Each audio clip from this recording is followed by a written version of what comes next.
اللہ کریم نے ارشاد فرمایا انما یخشی اللہ من عبادہ العلماء،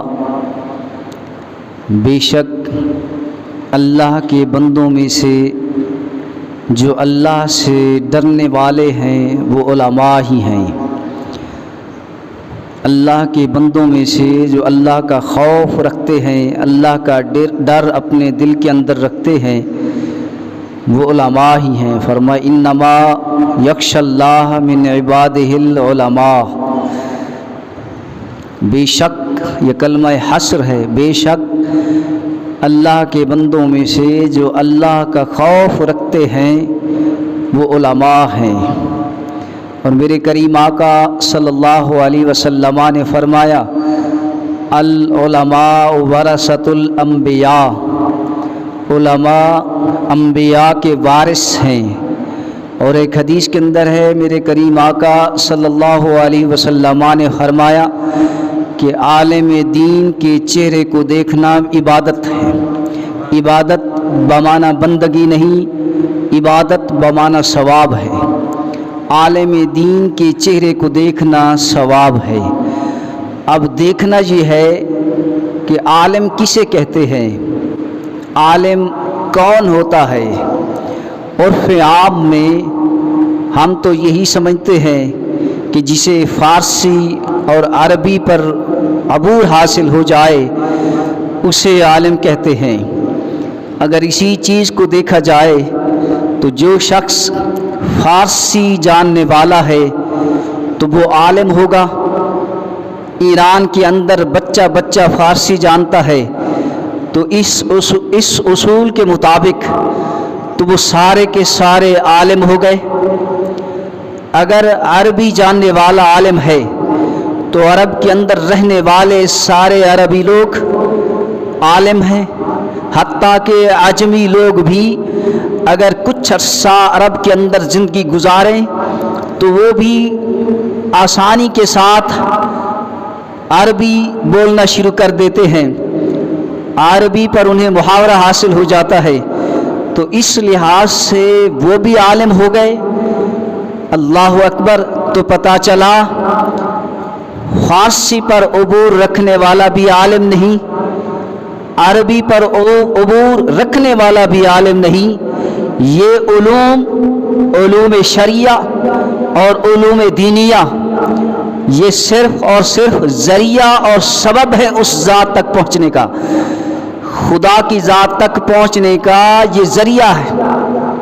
علوم دینیہ ہو، علوم شریعہ ہو، خدا کی پہچان کا ایک معامل ثابت ہوتا ہے۔ اس حیثیت سے یہ علوم شریعہ ہو، علوم دینیہ ہو، خدا کی ذات کو پہچاننے کا، خدا کی ذات کی معرفت حاصل کرنے کا یہ ایک سبب ذریعہ ہے۔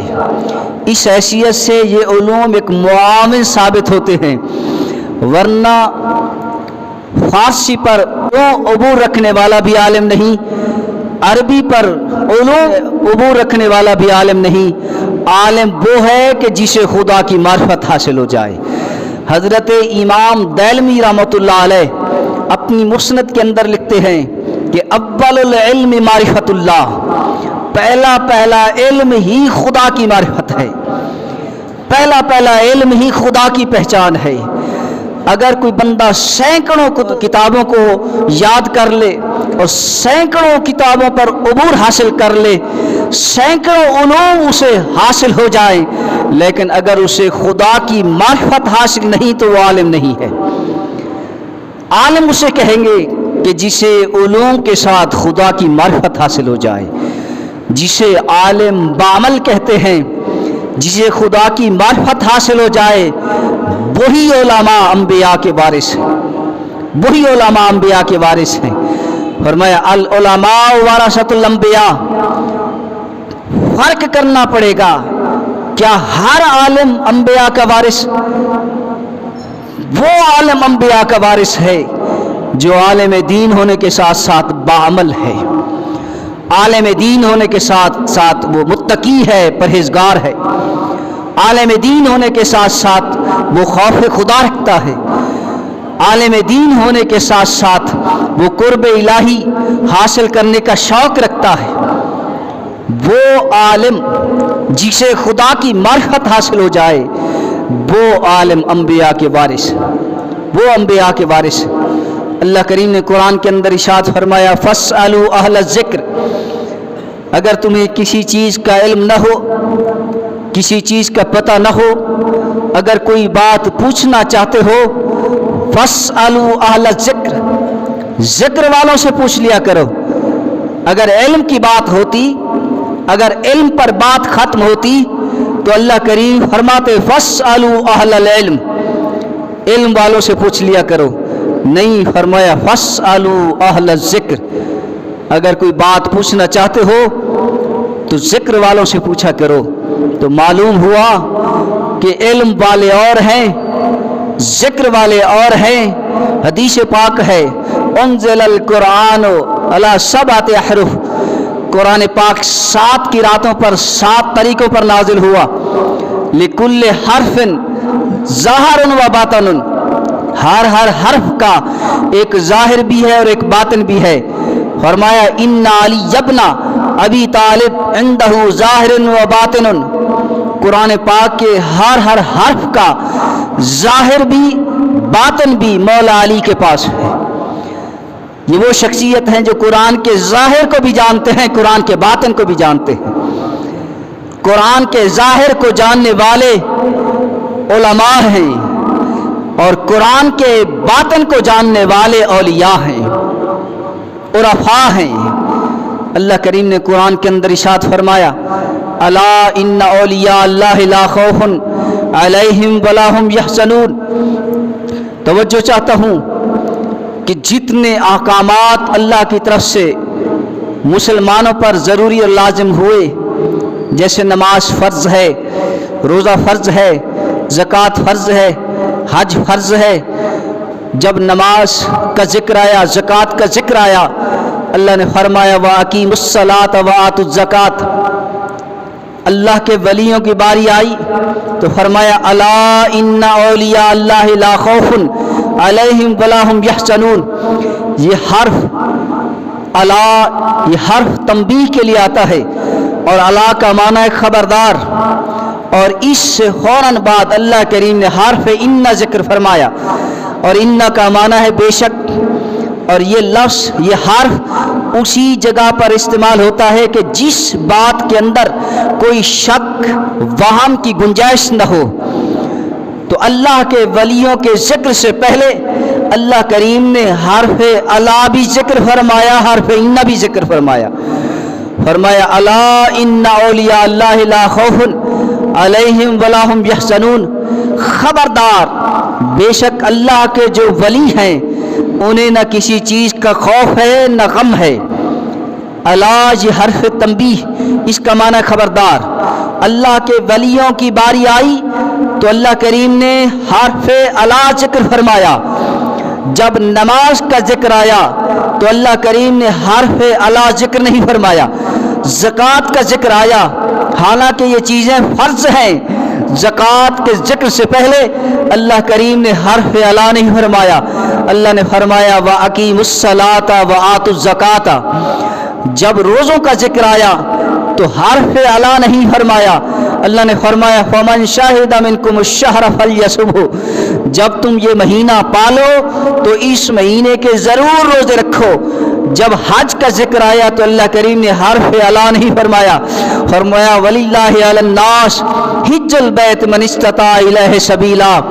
اللہ اکبر، جتنے بھی احکامات آئے اللہ کریم نے کسی حکم سے پہلے حرف الا نہیں فرمایا، اس لیے اللہ کریم جانتے تھے کہ اللہ کے ولیوں کے انکار کرنے والے پیدا ہو جائیں گے جو اللہ کے ولیوں کی اور ولایت کا انکار کریں گے۔ اللہ کریم نے اشارہ فرمایا لوگ نماز تو پڑھیں گے لیکن نمازی کی عظمت کو تسلیم نہیں کریں گے، لوگ روزہ تو رکھیں گے لیکن روزہ دار کی قدر و منزلت کو تسلیم نہیں کریں گے. لوگ زکوٰۃ تو دیں گے لیکن لوگ سخی کے درجات کو تسلیم نہیں کریں گے. لوگ حج تو کریں گے لیکن حاجی کے مراتب کو، درجے کو، اس کی عظمت کو تسلیم نہیں کریں گے. اسی طرح لوگ اللہ کو تو مانیں گے لیکن اللہ کے ولیوں کو تسلیم نہیں کریں گے. اس لیے اللہ نے فرمایا الا ان اولیاء اللہ لا خوف علیہم ولا هم يحزنون، خبردار بے شک اللہ کے جو ولی ہے انہیں نہ کسی چیز کا خوف ہے نہ غم ہے. اب ولی کے بہت سارے معنی ہیں، بہت سارے معنی ہیں ولی کے. ولی کا معنی قریب بھی ہے، ولی کا معنی دوست بھی ہے، ولی کا معنی محب بھی ہے، ولی کا معنی محبوب بھی ہے، ولی کا معنی مددگار بھی ہے، ولی کا معنی شاہد بھی ہے. بہت سارے ولی کے معنی ہیں، بہت سارے. حضرت داتا علی حجویری رحمۃ اللہ علیہ سے کسی نے سوال کیا حضور ولی کسے کہتے ہیں؟ آپ نے فرمایا ولی اسے کہتے ہیں کہ جس کے ایک ہاتھ میں پتھر ہو اور دوسرے ہاتھ میں ہیرا ہو، پتھر کو دیکھے تو ہیرا بن جائے، ہیرے کو دیکھے تو پتھر بن جائے. حضرت غوث العظم عبد القادر جیلانی رضی اللہ تعالیٰ عنہ فرماتے تھے کہ اللہ کریم نے میرے ایک ہاتھ پر شریعت کو رکھا ہے، دوسرے ہاتھ پر طریقت کو رکھا ہے. مجھے شریعت پر بھی اختیار ہے، مجھے طریقت پر بھی اختیار ہے. میں جسے چاہوں شریعت بھی عطا کر سکتا ہوں، جسے چاہوں طریقت بھی عطا کر سکتا ہوں. حضرت غوث العظم عبد القادر جیلانی رضی اللہ تعالیٰ عنہ کسی تعریف کے محتاج نہیں کہ آپ کون سی عظیم شخصیت کے مالک تھے، کتنی عظیم شخصیت کے مالک تھے. آپ تعریف کے محتاج نہیں. ایک موقع پر آپ تشریف فرما تھے اور آپ کی محفل میں کافی مریدین آپ کے عقیدت مند، ارادت مند آپ کی خدمت میں موجود تھے، اور جتنے حضرات آپ کی خدمت میں بیٹھے تھے سارے کے سارے خاموش تھے، اور کسی کو جرت نہ ہو رہی تھی کہ وہ اپنی آواز کو حضور کی آواز سے اونچا کریں، حضرت کی آواز سے اونچا کریں. سارے خاموش تھے، سناٹا تھا، خاموشی تھی. اتفاقاً اسی محفل کے اوپر سے ایک پرندہ، ایک چیل اوپر سے گزری اور اس کے پھڑ پڑانے سے محفل کے اندر بے چینی پیدا ہوئی، ڈسٹرب ہوئے. تو حضرت نے جب اوپر نگاہ اٹھائی اور اس پرندے کو دیکھا تو جس جگہ پر پرندہ تھا اور جس جگہ پر پرندے پر حضرت کی نگاہ پہنچی وہیں پر پرندہ رک گیا اور اس کے دو حصے ہو گئے. ایک حصہ محفل کے اس طرف اور دوسرا حصہ محفل کے اس طرف. آپ محفل سے اٹھے اور پرندے کے اس حصے کو بھی اٹھایا اور دوسرے حصے کو بھی اٹھایا، دونوں کو ملا کر بسم اللہ الرحمن الرحیم پڑھ کر جب اڑایا تو وہ زندہ ہو کر اڑ گیا. حضرت غوث العظم عبد القادر جیلانی رضی اللہ تعالیٰ عنہ جو اکثر فرمایا کرتے تھے کہ میرا قدم ہر ولی کی گردن پر ہے، ہر ولی کی گردن پر. نائب رسول، عطائے رسول، ولی الہند حضرت خواجہ معین الدین اجمیری چشتی سنجری رحمۃ اللہ علیہ پہاڑوں میں چلہ کشی کر رہے تھے، عبادت میں مصروف تھے. انہی پہاڑوں میں یہ آواز گونجی کہ میرا ہر ولی کی گردن پر قدم ہے.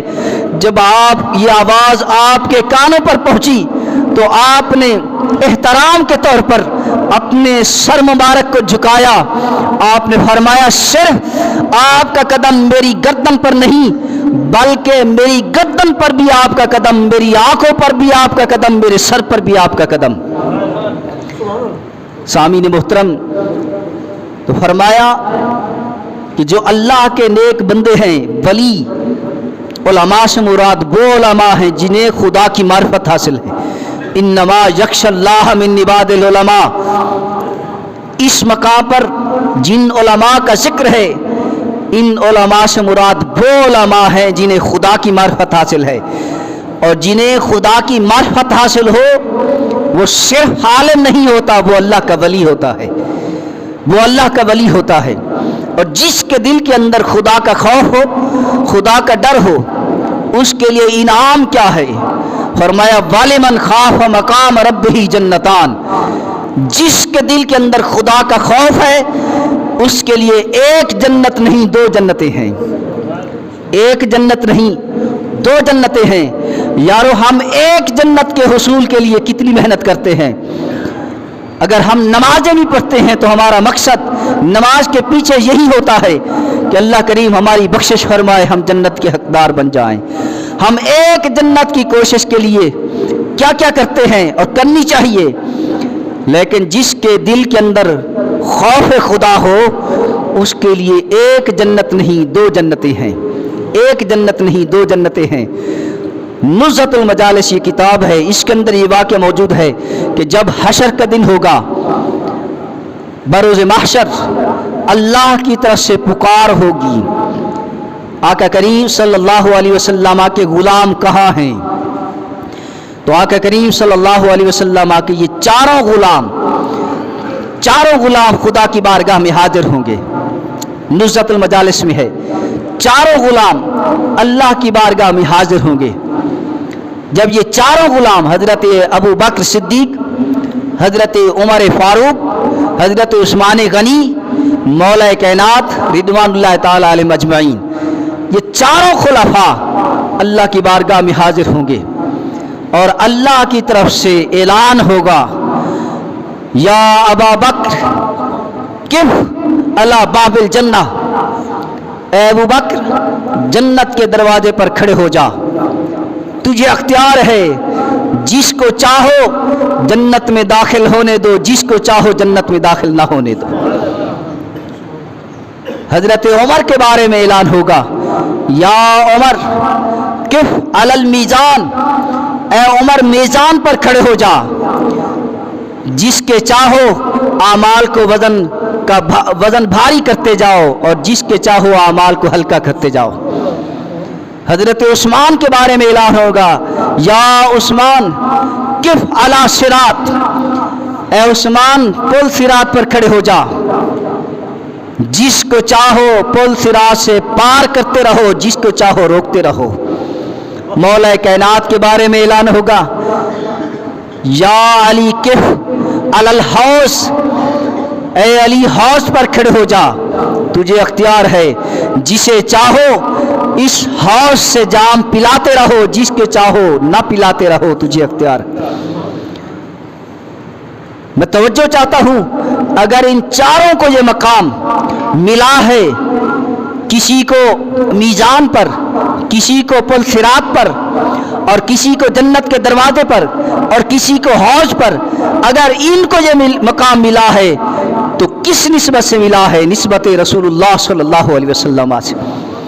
آقا کریم صلی اللہ علیہ وسلم سے ابو بکر سے صدیق اکبر بنے، نسبت رسول اللہ صلی اللہ علیہ وسلم سے عمر فاروق اعظم بنے، نسبت رسول اللہ صلی اللہ علیہ وسلم سے حضرت عثمان ذو النورین بنے، نسبت رسول اللہ صلی اللہ علیہ وسلم سے حضرت علی مولا کائنات علی المرتضیٰ شیر خدا بنے. یہ نسبت مصطفیٰ سے صحابہ کرام کو جو مقام و مرتبہ ملا ہے وہ نسبت مصطفیٰ سے ملا ہے. اگر اللہ کریم صحابہ کرام کے بعد قیامت تک جتنے بھی اولیاء آئے یا آئیں گے، جن کو بھی ولایت عطا ہو رہی ہے، وہ نسبت رسول اللہ صلی اللہ علیہ وسلم سے ہو رہی ہے. تو انبیاء کے وارث وہی ہیں، وہی علماء ہیں کہ جو باعمل ہیں اور جو پرہیز و تقوی کے پیکر ہیں، جنہیں خدا کی معرفت حاصل ہے، وہی انبیاء کے وارث، وہی انبیاء کے وارث. حضرت بہاؤالدین زکریا نقشبندی بخاری رحمۃ اللہ علیہ، آپ کابل تشریف لے گئے، بخارا میں رہتے تھے، مشہور و معروف بزرگ ہے ملتان کے اندر. حضرت بہاؤالدین شیخ طریقت بہاؤالدین زکریا ملتانی نقشبندی بخاری رحمۃ اللہ علیہ کابل تشریف لے گئے. بخارا سے کابل چند دن وہاں آپ ٹھہرے. جتنا دن آپ وہاں ٹھہرے لوگوں کا ہجوم لگا رہتا، آپ کی زیارت کے لیے کوئی دعائیں لیتا، کوئی زیارت کرتا، کافی ہجوم رہتا، رش لگا رہتا آپ کے ارد گرد. ایک خاتون، ایک لڑکی کا وہاں سے گزر ہوا، دیکھا کہ لوگوں کا ہجوم ہے، کافی بھیڑ ہے، رش ہے، تو وہ خاتون وہاں جا کر ان سے سوال کیا خیریت تو ہے؟ لوگوں کا اتنا ہجوم رش ہے، کیا بات ہے؟ لوگوں نے کہا کہ اللہ کے نیک بندے ہیں، اللہ کے ولی بہاؤالدین زکریا وہ تشریف لائے ہوئے ہیں۔ اس خاتون نے سوال کیا کہ اللہ کے ولی سے کیا ملتا ہے، اس کی صحبت سے، دعا سے کیا ملتا ہے؟ تو لوگوں نے کہا کہ اللہ کے ولی کی صحبت سے، دعا سے خدا کی محبت ملتی ہے، اور بندہ جس مقام پر ہو مشکل وقت میں اپنے شیخ کو پکارے، اپنے مرشد کو پکارے تو اللہ کی طرف سے اس کے پاس مدد پہنچاتی ہے۔ جب بزرگ کی، شیخ کی، ولی کی تعریف ہوئی تو اس خاتون نے کہا کہ میں بھی مرید ہونا چاہتی ہوں۔ وہ خاتون حضرت کے ہاتھ پر مرید ہو گئی۔ اس کے بعد وہ خاتون چلی گئی اور حضرت واپس بخارا تشریف لائے۔ جب وہ بچی گھر پہنچی، پہلے دور کے اندر زیادہ غریبی کا دور تھا، اس کے والدین انتہائی غریب تھے، اور بچی کے والدین غریب ہونے کی حیثیت سے اس بچی کو بادشاہ کے گھر ان کی خدمت کے لیے چھوڑ آئے۔ وہ بچی ان کے گھر کام کاج کرتی، خدمت کرتی، پھر ان کے گھر کا گزر بسر چلتا۔ اسی طرح خدمت کرتے کرتے وہ خاتون بادشاہ اور ملکہ کی نگاہوں میں اس کی قدر و منزلت بڑھتی گئی۔ بادشاہ کے ہاں جو اور خواتین تھیں وہ حسد کرنے لگی کہ یارو یہ خاتون آئی بعد میں ہے، لیکن بادشاہ کی نظر میں اس کی قدر و منزلت زیادہ ہو رہی ہے۔ حسد کرنے لگے اور دوسرے تیسرے دن وہ پلان بناتے رہے کہ اس پر کوئی الزام لگایا جائے تاکہ اس کو نیچے پھینک دیا جائے، زوال آ جائے۔ اللہ اکبر! ایک موقع پر بادشاہ کے ہاں ایک طلائی کا ایک ہار بنا ہوا تھا، وہ گم ہو گیا۔ اب ان نوکروں خواتین کو موقع مل گیا، انہوں نے میٹنگ کر کے، پلان بنا کر اسی خاتون پر الزام لگا دیا کہ بادشاہ سلامت، آپ کا جو ہار چوری ہوا ہے اس خاتون نے اٹھایا ہے۔ اس پر الزام لگا دیا۔ بادشاہ گلہ کرنے لگا، تانا دینے لگا اس خاتون سے کہ ہم نے تم پر اعتبار کیا، بھرم رکھا ہوا تھا، تجھ پر اعتبار تھا، اور تو نے یہ کیا کیا، ہمارے اعتبار کو ٹھیس پہنچائی۔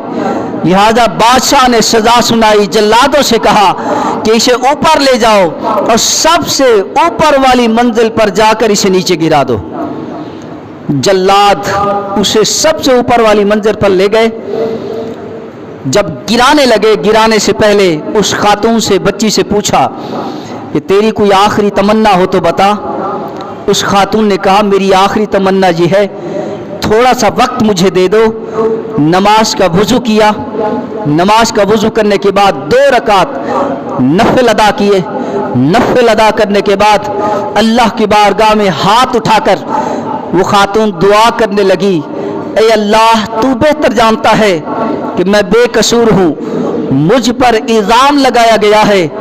اللہ اور اس کے رسول کو یاد کرنے کے بعد اس خاتون نے اپنے شیخ وقت حضرت بہاؤالدین زکریا ملتانی نقشبندی بخاری کو یاد کیا کہ حضور آپ جانتے ہیں کہ میں بے قصور ہوں، مجھ پر الزام لگایا گیا ہے، ابھی میری موت آنے والی ہے، نیچے جب گروں گی تو مر جاؤں گی۔ ابھی ہاتھ اٹھائے ہوئے تھے، دعا کیے ہوئے تھا کہ جلادوں نے اس خاتون کو جب سب سے اوپر والی منزل سے نیچے گرایا، وہ خاتون زمین پر نہ پہنچی تھی کہ حضرت بہاؤالدین زکریا ملتانی رحمۃ اللہ علیہ نے انہیں ہاتھوں پر اٹھا لیا۔ جب اس کی آنکھ کھلی بے ہوش ہو چکی تھی، کیونکہ اوپر سے نیچے آتے ہوئے بندے کی کیفیت بے ہوشی والی ہو جاتی ہے، وہ بے ہوش تو تھی۔ جب آنکھ کھلی تو سامنے شیخ موجود تھے۔ خاتون کھڑی ہو گئی اور قدموں میں گر گئی کہ حضور آپ کس وقت آئے؟ شیخ کامل نے کہا کہ بیٹی جب تجھے نیچے گرایا جا رہا تھا اور سب سے اوپر والی منزل پر کھڑے ہو کر تو اللہ اور اس کے رسول کو اور مجھے پکار رہی تھی، تو میں تیری پکار کو بخارا میں سن رہا تھا، بخارا میں سن رہا تھا، تیری مدد کے لیے پہنچا ہوں۔ تو سامعین محترم، اللہ کا ولی ہو، حقیقت کے اندر اللہ کا ولی ہو، یاد رکھیے اللہ کا ولی جاہل نہیں ہو سکتا، اللہ کا ولی خلاف شرع نہیں ہو سکتا۔ خلاف شرع نہیں ہو سکتا، خلاف شرع ہو اور اللہ کا ولی ہو یہ نہیں ہو سکتا۔ لہذا اللہ کا ولی عالم دین ہوتا ہے، عالم ہوتا ہے، اسے علم ہوتا ہے، چاہے اسے علم ظاہری ہو چاہے اسے علم باطنی ہو۔ اللہ کا ولی علم رکھتا ہے ہر چیز کا، اللہ کا ولی جاہل نہیں ہوتا۔ فرمائے انما یخشی اللہ من عباد العلماء، اللہ کے بندوں میں سے اللہ سے جو ڈرنے والے ہیں وہ علماء ہیں، اور علماء وہ علماء جنہیں خدا کی معرفت حاصل ہے۔